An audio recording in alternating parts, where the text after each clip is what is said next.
Mes chers amis ludopodiens, ludopodiennes, barbus et barbus ou non, merci de rejoindre le canal Ludopod sur la chaîne que vous adorez. Abonnez-vous, n'oubliez pas.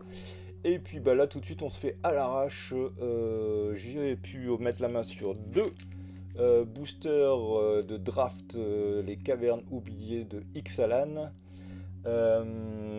Pour petite pub, c'est la boutique Smart Toys de Tournai en Belgique que je vous conseille d'aller faire un petit tour si vous aimez aussi tout ce qui est licence, produits dérivés, etc. etc. Donc ça vous plaira. Petite boutique sympathique et dans laquelle j'ai trouvé un produit ultra pro qui était que j'avais jamais vu sortir, donc c'est sorti un peu en catimini, je vous le montre. C'est une boîte de 5D, donc les 5 couleurs de mana de Magic the Gathering, avec les logos des capacités. Donc on fait cette ouverture juste à la fin. Allez, on commence par le premier booster. Donc comme d'habitude, j'ai préouvert le plastique, on va pas s'embêter. Le plastique c'est fantastique, le caoutchouc super doux. Et on y va pour les communes. Alors je vais essayer de vous épargner les communes. On va aller rapidement. Voilà. Donc ça c'est le premier booster. Écho du crépuscule. Bon, il y en a plein que je connais pas parce que j'ai. C'est pour la petite histoire, j'ai été hospitalisé à la sortie de cette extension là. J'ai loupé pas mal de cartes dans cette extension là, donc j'essaie d'en retrouver. Notamment, pour information, je suis à la recherche du commandeur Ondin dans cette série-là. Je n'arrive pas à mettre la main dessus, donc, ou alors à des prix bien sûr défiant toute capacité cardiovasculaire. Donc je vous en parle même pas. Voilà, donc on continue sur les communes de ce booster, l'aiguille de magnétite. Voilà, ouais, il y en a plein que je connais pas. Spéléologie, du vert donc, qui permet de mettre du terrain, du ramp, etc. En noir, on a une horreur 6-6 qui coûte 6. Bon. Les petits dinosaures, donc on se souvient Ixalan, c'est les pirates, les dinosaures, les vampires et les ondins. Donc c'est assez un set qui est très tribal. On arrive sur c'était quoi? C'était une peu commune celle-ci aussi. Tu vas aller un peu vite. Là on arrive sur la rare couveuse de Palani. Alors c'est un dinosaure, bon dinosaure je joue pas mais je suis pas trop fan, mais voilà. Les autres dinosaures que vous contrôlez ont la célérité, et quand la couveuse de Palani arrive sur le champ de bataille, créez deux jetons de créatures vert, un œuf quoi, un œuf de dinosaure. Et au début du combat, pendant votre tour, si vous contrôlez au moins un œuf, sacrifiez un œuf, puis créez un jeton de créature 3/3 verte dinosaure. Bon, il y avait en commandeur, on peut jouer avec effectivement un commandeur qui crée les œufs là, et il transforme en créature, ça peut être pas mal. Une foil, donc éphémère, colère du golfe froid, donc ça c'est pour la castagne. Une jolie forêt, full art pour terminer, et un gnome en token. Voilà. Bon, donc voilà, je vous mets la rare en exergue. Et puis on va ouvrir le deuxième booster avant de se plonger sur les dés. Petite chronique de ce produit ultra pro licencé Magic the Gathering. Donc dans ce deuxième paquet, on a un nom d'un éclaireur, un golem, encore un nom d'un mais bleu pour le coup, il n'est pas vert, un autre gnome, insectes et horreur, salamandre et guivre. Bon, c'est les communes, hein. J'accélère. Le gnome boussole, ça permet d'aller chercher du terrain. Courage fongique, ça permet d'augmenter de +2 et de revenir sur le champ de bataille, c'est pas mal. Un artefact noir, une lame de prélèvement. Chaque adversaire sacrifie une créature. Ça fait pas mal. On retrouve Spéléologie qu'on avait également dans l'autre booster. Sensu, Gargantuesque. Donc là, on est sur les peu communes. Donc une 5-5 qui coûte 8. Coûte 1 de moins à lancer pour chaque caverne que vous contrôlez. Ouais, ça combotte avec les cavernes dans cette extension. Excellent, un magnifique ondin qui ne coûte que 2, un vert et un bleu.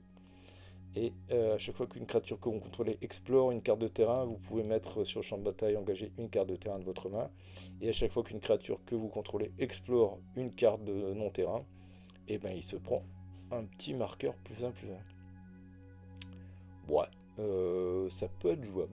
J'ai un deck ondin bleu-vert justement. La rare, c'est ça. Émergence frétillante, ça permet d'aller renvoyer sur le champ de bataille une carte de permanent non-terrain ciblée dans votre cimetière avec une valeur de mana inférieure ou égale au nombre de cartes de permanent dans votre cimetière. Bon, bah voilà, ça peut aider.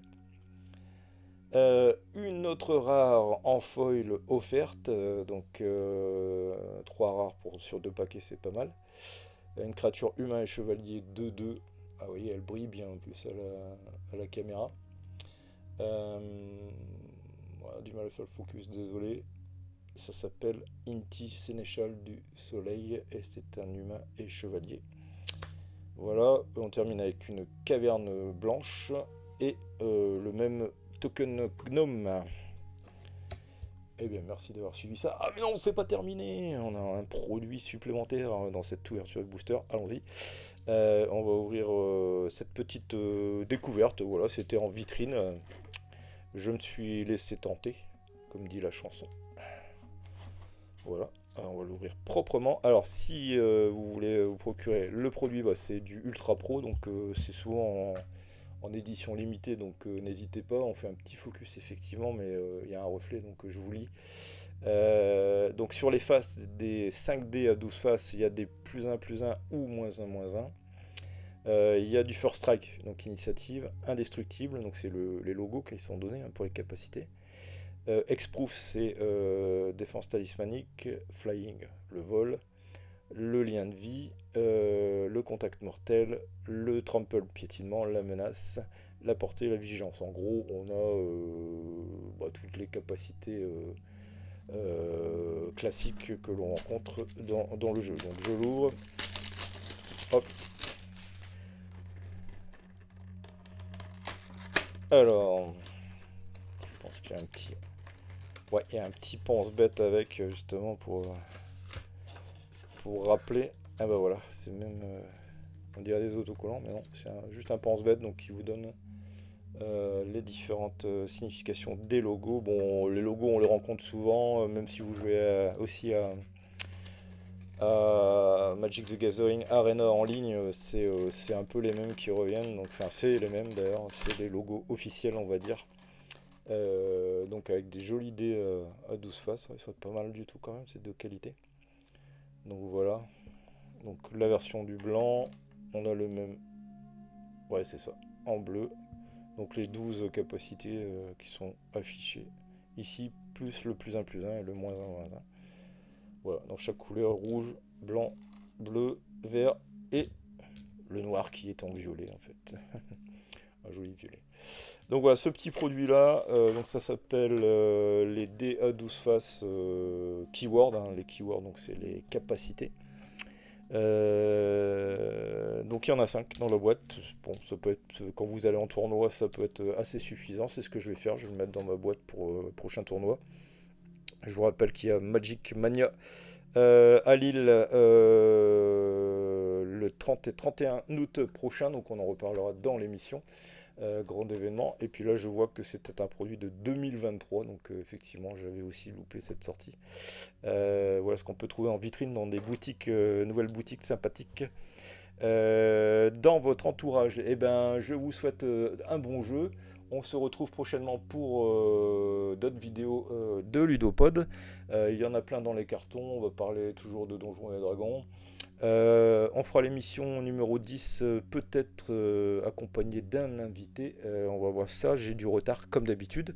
Nous sommes fin juin et je n'ai toujours pas fait l'émission du mois de juin. Donc vous pouvez me taper, m'envoyer des missives, des télégrammes ou des requêtes, des réclamations sur votre Minitel. Il n'y a aucun souci. Je vous fais des gros bécos et vous pouvez reprendre une activité normale. Salut, ciao, bye.